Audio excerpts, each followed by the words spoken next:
Is it possible that this could be the time of the end?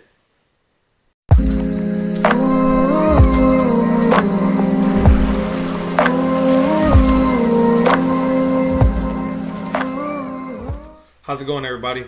Wanted to make this react video to Jordan Peterson. I like to use people who don't seem or claim to be quote unquote religious people and get the information that they're processing when it comes to the World Economic Forum or the New World Order or the world government, things like that, because then it's not only just a Christian biblical understanding, but we can actually put the two together and come up with our conclusions about where the world is headed in the direction that it's going. A lot of these people are saying that it's imminent that a apocalypse is coming, especially with the just for one, with the amount of deception, also the nuclear power that we possess as humans, and the danger of centralized power, etc., etc., propaganda that's being spread throughout the earth. There's never been a time like this. It reminds me of Daniel 7 when it says there was another beast that came out and it was like no other beast. And this is the beast that we are facing today. It's going to be a beast that we are already seeing, but it's going to be even worse, and it's going to grow in power. And people are starting to see this, even people who are not religious. They're starting to see these policies of propaganda, centralized power, things like that, the deception. And there's never been a time like this, especially on the scale that it's on, to deceive not just 1, 2, 3, 4, 5 nations, but the whole world. So I wanted to react to this. I like getting their information, processing it, see how they're processing the information that they're getting. And it just aligns so much with what I believe. I've been trying to understand the driving ideas underneath this globalist utopian tyranny that seems to be developing from the top down. And I think it... See what I'm saying? So he's processing this as a global tyranny.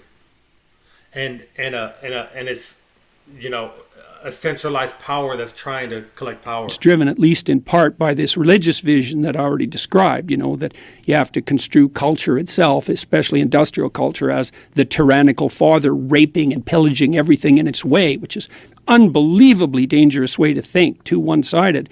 And right, so he's saying that they're using an industrial way to using that, as far as greenhouse gases and global warming and things like that, to push propaganda to get people in line with their agenda and their agenda for power.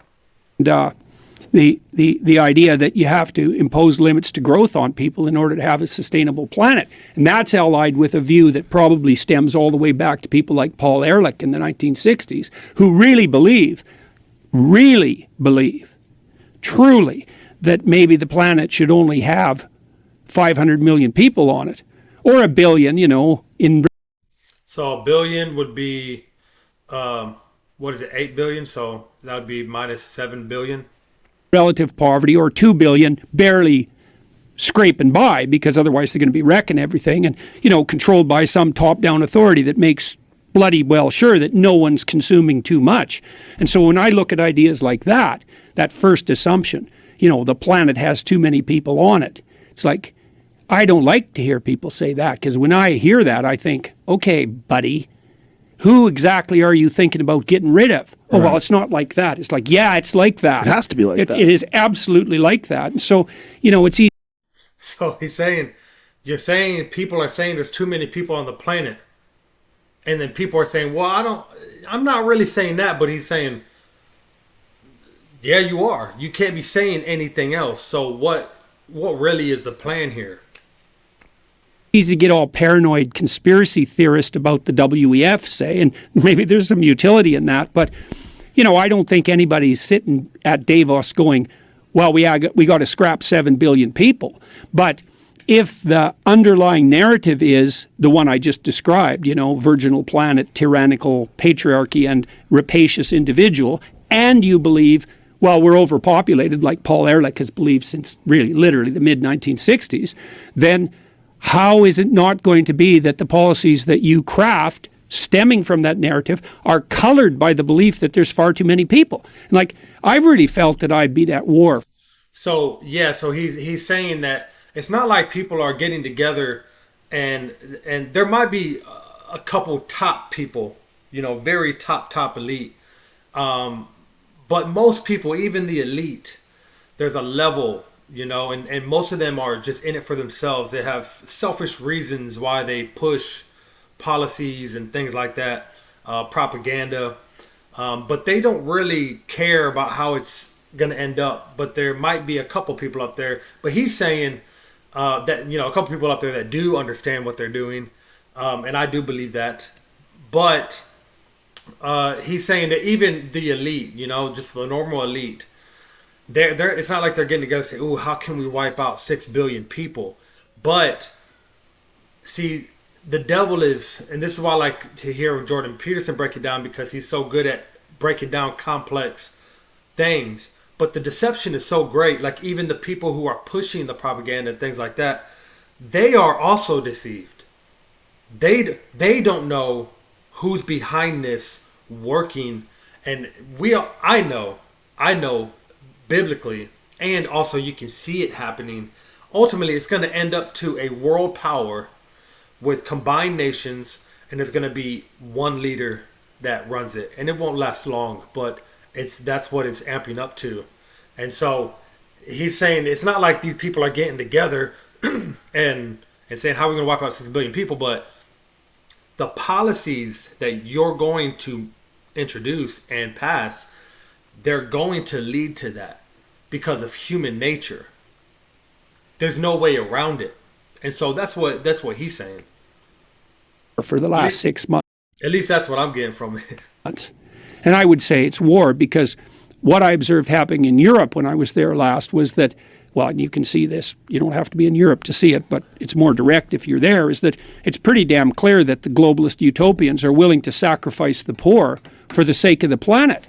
And they're doing that by cranking energy prices up through the roof, and that means that people die. Lomberg is... If people have to be sacrificed, who's it going to be?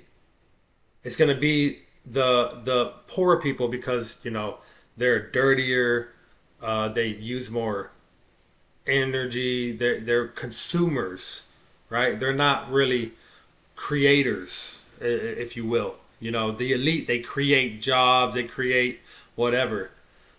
The consumers, though, we're just consuming, and they believe we're consuming too much. Estimated that maybe you have to turn your thermostat down by 3 degrees, right? Save the planet. We don't have enough energy. We'll pay you not to use your electricity between 5 and 6, which is what they're doing in the UK. You turn your damn thermostat down 3 degrees, that sounds like nothing. But if you're old, that radically increases the probability that you'll get a respiratory disease and die. And if the Europeans would have had a cold winter, and that could still happen, Lomberg estimated it'd wipe out 135,000 people. It's like, well, we're just making energy more expensive. It's like, what do you mean you're just doing that? So imagine the economic system. It's a pyramid. There's a bunch of people at the top. They have almost all the money. That's par for the course for any productive system. Any system that's productive ends up with a distribution like that. It's like a law of nature. And then you move farther down the pyramid till you get down to the bottom, where most of the people are, and they're barely clinging on to the edge of reality, right? It doesn't take much of a crisis to tip them into death. And then you crank up energy prices. Well, what happens is you just take a bunch of those people at the bottom of the distribution, the poor that the left is so, hypothetically concerned with, and they're just done. They go from barely hanging on to not hanging on. And their kids go from having some ghost of a chance of opportunity to having none. And I could see this coming. You really saw it happening in Germany and the UK, where we have this absolute rat's nest of way more expensive energy. And this is where it gets extremely perverse. You might say, okay, look, we have to save the future poor. And so now some of the present poor are going to have to suffer. Well, that's convenient for you if you happen not to be one of those poor people, but let's give the devil his due and say, okay. It's like, that'd be fine with me. Not really. That'd be fine with me if the consequence of your actions, raising energy prices, for example, actually produced an improvement in those things you wanted to improve. So, for example, energy is more expensive, but now the air is cleaner. But that isn't what's happened in Germany. Right. What's happened in Germany is energy is like 5 times as expensive, and the coal plants are back on. So it's like, even by your own criteria for success, you failed, and you did it at the expense of the poor. And, the World Bank estimated, I don't remember how many months ago, it's probably 9 months ago, that we're putting 350 million people on the brink of starvation because we're cranking energy prices up. And so for me, it's like, that's 350 million people. That's 3 times as many as the communists killed, in their 6 decades of trying. See, this is what I'm saying. This is the mass deception. It's so deceptive what's happening. And the people that are doing this are so, they thirst for power so much, and they want to be the heroes and the people who save humanity, that they're actually going to end up killing humanity. It's the craziest thing. It's one thing if it's just like one nation or something, but it's everywhere. It's permeated throughout the whole world. And that's what the UN has been trying to do for the past 120 years, trying to get this, League of Nations or whatever, all this stuff. And, now they're at the point where they're at now, and people are believing what they're saying. But the only people that are suffering are the people that they're claiming to be rescuing. And the people that they're destroying will defend them with passion. It's crazy. You have one thing with Germany, and he mentioned Germany, that their energy prices have increased 5 times. So what's that going to do with Germany? Now, I've been saying watch Germany, and I have a couple videos on Germany. They're a vital role, I believe, in the end time. And but even if you watch it, look at Germany, you have to say, how do you get citizens? How do you get citizens to end up obeying the government to a point where they're actually exterminating people? How do you get normal people to do that? That was just one nation at that time. Now it's throughout the whole world. And this ideology that humanity can save itself. That's the problem. And the more we believe that, the worse that it gets, because we keep chopping away, and eventually we end up with one person at the top who's going to rule everything. And it's just mass deception.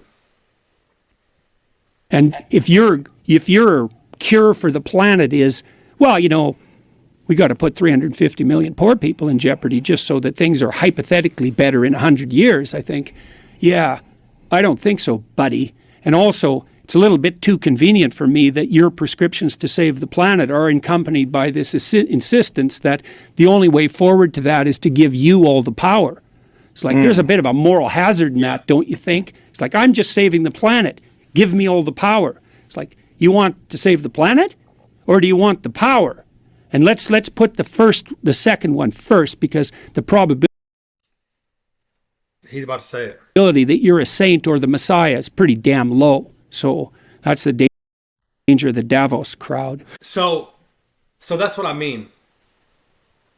It's always going to end up, and it's going to get narrower and narrower until eventually, and one person is going to have to rule it.